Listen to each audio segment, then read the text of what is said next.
Bunaqa uylar qisqa fursatda sotilib ketadigan uylar bo'ladi. Salqinga o'tib olamizda sizlarga tushuntirib beraman. Nima uchun tez sotilib ketadi? Bu uyimiz katta hovli bo'lgani uchun va bir xil insonlar amerikanskiy stilda qurilgan uyimiz.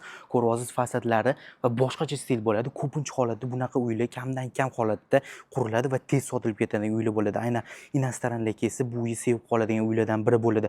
Bu uyimiz Mirzo Ulug'bek tumani Sentral uchastkasida joylashgan. Uyimiz uglovoyda joylashgan bo'ladi. Ikkita ko'cha tutashgan joyida joylashgan bo'ladi. Fasadlariga e'tibor beryapsizmi? Haqiqatda chiroyli qilingan.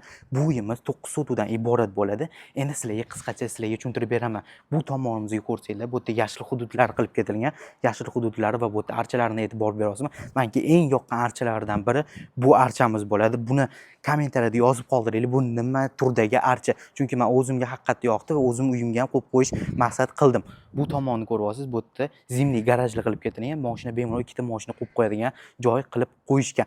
Endi orqa hovlisini ko'ryapsiz. Orqa hovlilari ham haqiqatda chiroyli qilingan va u yerda ham yozgi basseynlar qilib ketilgan.